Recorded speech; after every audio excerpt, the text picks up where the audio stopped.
என்னுடைய பார்வையில் எப்படி பார்க்குறேன்னா, அதிமுக இப்போ இருக்குதான்னு கேள்விக்குறியா இருக்குது. ஏன்னா அங்கே இருக்கக்கூடிய தொண்டர்கள் பெரும்பாலானவங்க என்ன செஞ்சிட்டாங்கன்னா தாவேகா பக்கம் வந்துட்டாங்க. அது போக இப்போ வெளிப்படையாக பார்த்தோம்னா எம்எல்ஏக்கள் பல பேர் என்ன செஞ்சிருக்காங்க, ராஜினாமா பண்ணிட்டு அது மாதிரி தனக்கு அடுத்து இருக்கக்கூடிய ரெண்டாம் கட்ட தலைவர்களை கொஞ்சம் கொஞ்சமாக வெளியேற்றிட்டோம்னா ஒற்றை தலைமையை நோக்கி முன்னேறிடலாம். ஒற்றை தலைமையை நோக்கி போயிட்டோம்னா கட்சியை முழுங்கிடலாம். தன்னுடைய இனிமேல் என்ன செய்யுமா, அதிமுக என்றால் எடப்பாடி பழனிசாமி, அப்புறம் மிதுன், அப்புறம் அது கீழே யார் இருக்காங்க அவங்க. எடப்பாடி பழனிசாமி அவர்கள் மிதுனை கொஞ்சம் கொஞ்சமாக உள்ள கொண்டு வந்து அதிமுக இன்னைக்கு வரைக்கும் அது பொது சொத்தா இருக்குது.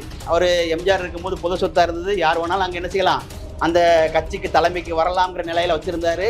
அவர் தன்னுடைய சித்த அண்ணன் சக்கரபாணி பையனை கூட என்ன செய்யல, அவர் கொண்டு வந்து வாரிசா வைக்கல.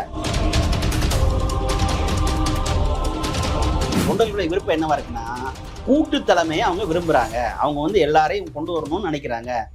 தினகரனை கொண்டு வரணும்னு நினைக்கிறாங்க, சசிகலாமாவை கொண்டு வரணும்னு நினைக்கிறாங்க. ஆனா அந்த நினைப்புக்கு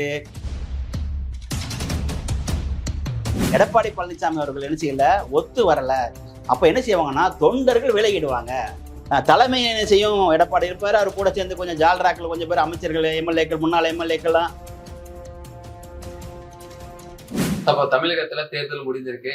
கிட்டத்தட்ட 2 மாதங்கள் ஆயிடுச்சு புதிய ஆட்சி அமைந்து. அதிமுக இருந்து பலரும் பார்த்தீங்கன்னா வெளியேறக்கூடிய நிலைமை வந்துட்டு இன்னமும் நடந்துட்டு இருக்கு. அதிமுக தலைமையை நீங்க எப்படி பாக்குறீங்க சார்? என்னுடைய பார்வையில் எப்படி பாக்குறேன்னா, அதிமுக இப்ப இருக்குதான்னு கேள்விக்குறியா இருக்குது. ஏன்னா அங்க இருக்கக்கூடிய தொண்டர்கள் பெரும்பாலானவங்க என்ன செஞ்சிட்டாங்கன்னா தாவேகா பக்கம் வந்துட்டாங்க. அது போக இப்போ வெளிப்படையா பார்த்தோம்னா எம்எல்ஏக்கள் பல பேர் என்ன செஞ்சிருக்காங்க, ராஜினாமா பண்ணிட்டு தாவேகா பக்கம் வந்திருக்காங்க. அதுக்கு காரணம் என்னன்னா, எடப்பாடி பழனிசாமி அவர்களுடைய சர்வாதிகாரித்தனம்னு சொல்லி அவங்க அங்கேருந்து வெளியே வரவங்களும் சொல்றாங்க. அவர் வந்து சர்வாதிகாரத்தனமா நடக்கிறாரு, எங்களுடைய கருத்துக்களை கேட்க மாட்டேங்கிறாரு, எங்களுடைய கருத்துக்களை செவி கொடுத்து இப்போ கேட்க மாட்டேங்கிறாரு, அதை வந்து செயல்படுத்த மாட்டேங்கிறாரு, அவருடைய சர்வாதிகாரத்தனத்தினால தான் கட்சி வந்து என்ன செய்யுது, இப்படி உடஞ்சிட்டே போகுது அப்படின்னு சொல்லிட்டு தான் வெளியே வர்றாங்க. அந்த இடத்துல பார்த்தோம்னா தாவேகா தலைவர் விஜய் அவர்கள் கூறியது போல அது வந்து மற்றும் பலர் அவ்வளவுதான். அந்த கட்சி பேரையே கூட என்ன செய்யல, அவரு சொல்ல விரும்பல. சொல்லக்கூடிய நிலையில அந்த கட்சியுடைய நிலைமையும் இல்லை. அவங்க 44 எம்எல்ஏ இருந்து கடகடன்னு குறைஞ்சு இப்போ 38க்கு வந்துட்டாங்க. இன்னும் காலம் செல்ல செல்ல அங்க இருக்கக்கூடிய எம்எல்ஏக்கள் என்ன செய்வாங்கன்னா, பெரும்பாலும் ஆளுங்கட்சியின் பக்கம் என்ன செய்வாங்க, வந்து மக்களுக்கு நல்லது செய்யணும், மக்களுக்கு சேவை செய்யணும். ஒண்ணு. ரெண்டாவது, அந்த அதிமுக தலைமை வந்து சர்வாதிகாரத்தனத்தை விடவே இல்லை. இவ்வளவு நடந்ததுக்கு அப்புறம் கூட என்ன செய்யல, சர்வாதிகாரத்தனத்தை விடல. அது போக வந்து அங்க நம்ம ஓ பன்னீர்செல்வத்தை சேர்த்துக்கணும்னு நிறைய பேர் கருத்து சொல்லியிருக்காங்க.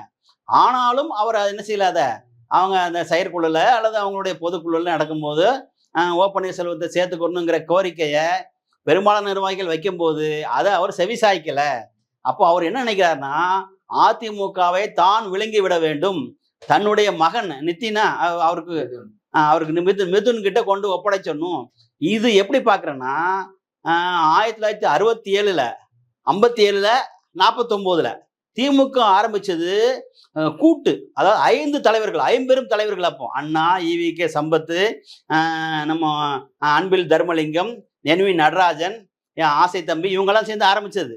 அதுல வந்து நெடுஞ்செழியன்லாம் இருந்தாங்க. கலைஞர் மு கருணாநிதி அவர்களை வந்து 3வது கட்ட தலைவராக தான் இருந்தார். ஆரம்பிச்சதுல அவர் இல்லை, அந்த ரெக்கார்டில் அவர் இல்லை.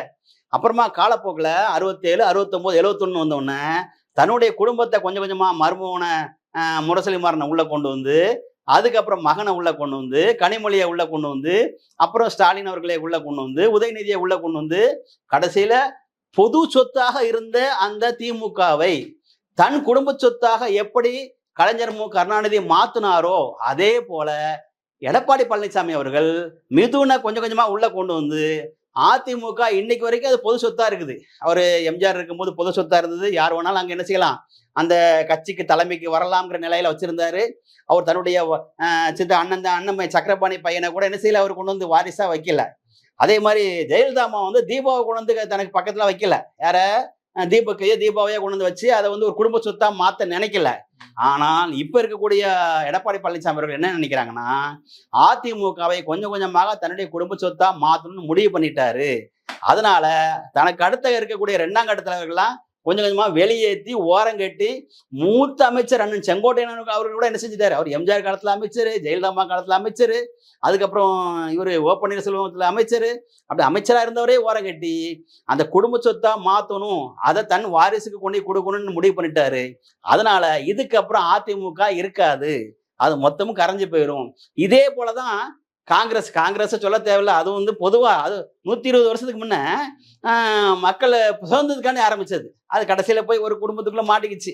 அந்த மாதிரி இப்ப அதிமுக என்ன செய்யும்னா, என்னுடைய பார்வைக்கு இன்னும் சில ஆண்டுகள்ல குடும்ப சொத்தா மாறிடும். அதுக்கான வேலைகளை அவர் எடுத்துட்டார்.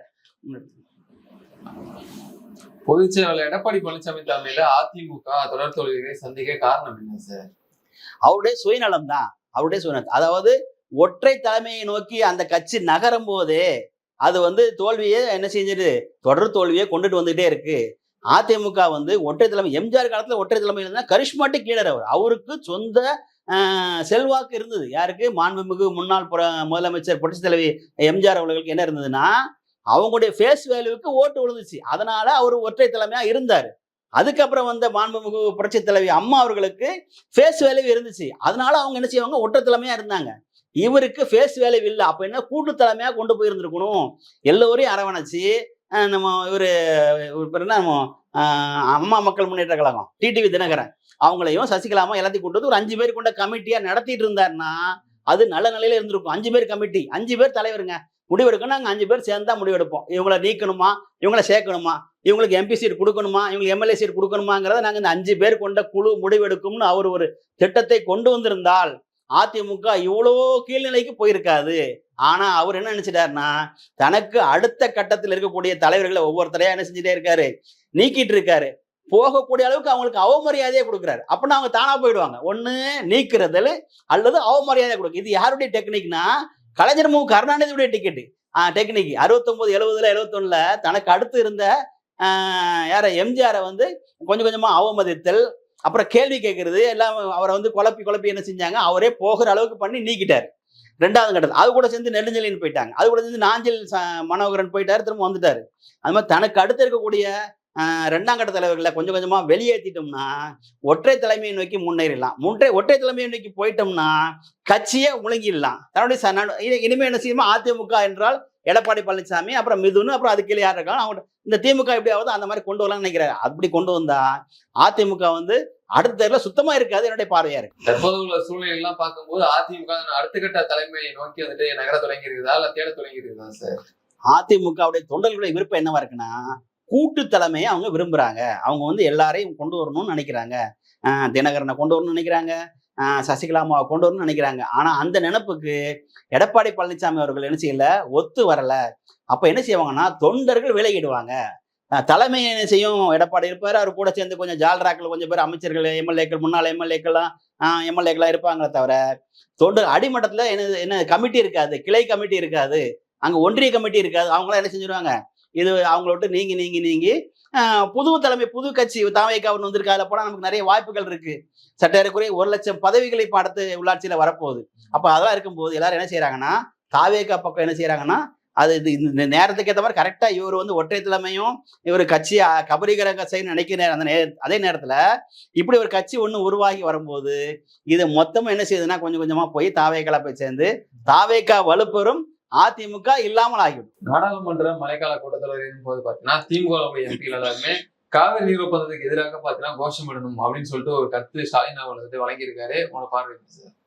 நல்ல கருத்து தான் என்றாலும் 1974 அந்த காவிரி நதிநீர் ஒப்பந்தத்தை நமக்கு வழங்கி கொண்டிருந்த 305 டிஎம்சி, அப்போ இப்போ 205 தானே, 305 1924 போடப்பட்ட பிரிட்டிஷ் கவர்மெண்ட்டுக்கு முன்னால நின்று நம்ம இந்த தமிழ்நாடு அரசாங்கம், சென்னை மாகாணமும் மைசூர் மாகாணமும் ஒரு ஒப்பந்தம் போடுது 1924.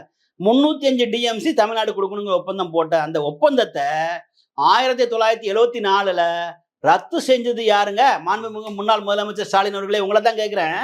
அந்த 305 டிஎம்சிங்கிற அந்த ஒப்பந்தத்தை ரத்து செஞ்சது உங்களுடைய தகப்பனார் முன்னாள் முதலமைச்சர் கருணாநிதி அவர்கள் தான்ங்கிறத நீங்க மறந்துடாதீங்க. நீங்க ஒவ்வொரு விஷயத்தையுமே நீங்களே தப்பு செஞ்சுட்டு அப்புறமா உங்க எம்பிக்களை விட்டு என்ன செய்றீங்க, அதை மறைக்கிறதுக்கு நீங்க என்ன செய்றீங்க, அந்த மாதிரி பார்லிமெண்ட்ல மேகதாதுக்கு எதிராக நாங்கள் குரல் கொடுப்போம், தமிழகத்துக்கு ஆதரவாக குரல் கொடுப்போம், சரியான நிலைப்பாடு தான். ஆனா அந்த தப்பின் ஊற்றுக்கண் யாருங்கிறத மக்கள் உணர்ந்துக்கணும். இதே போலதான் கச்சத்தீவை தாரை வார்த்தது மாண்புமிகு முன்னாள் முதலமைச்சர் கலைஞர் கருணாநிதி தான். தாரை வார்த்துட்டு கையெழுத்து போட்டு கொடுத்துட்டு அப்புறமா நாங்க மீட்கிறோம் அதை வச்சு 50 வருஷம் நீங்க அரசியல் பண்றீங்க. அதை நீங்க இப்போ மீட்கணும்னு சொல்றீங்க, கரெக்டு தான். ஏன் கொடுத்தீங்கிற நீங்க ஒன்னும் புதுசா நீங்க வந்து அரசியல்வாதி இல்லை.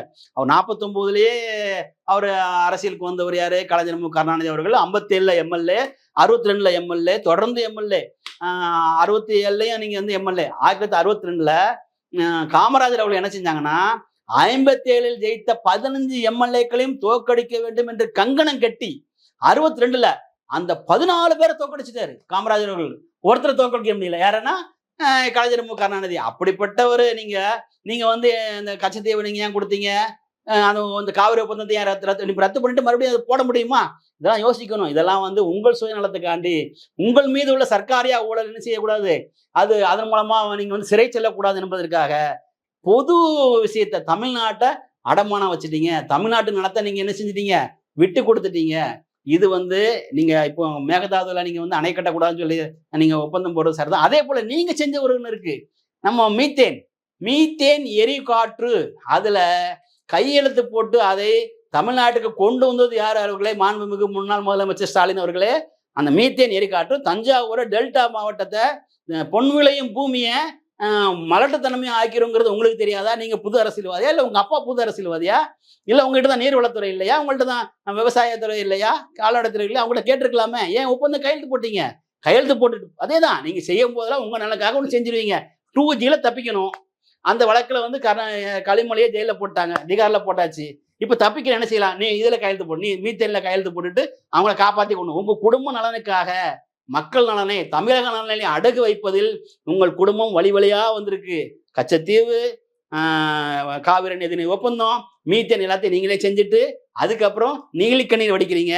என்ன செய்யறீங்கன்னா செஞ்சதெல்லாம் நீங்க தான். நீங்க மேகதாதுக்கு எதிராக நீங்க குரல் கொடுப்பது சரியான நிலைப்பாடு தான். ஆனா அதை செய்தது நீங்கள் தான் என்பதை தமிழக மக்கள் புரிஞ்சுக்கிறாங்க.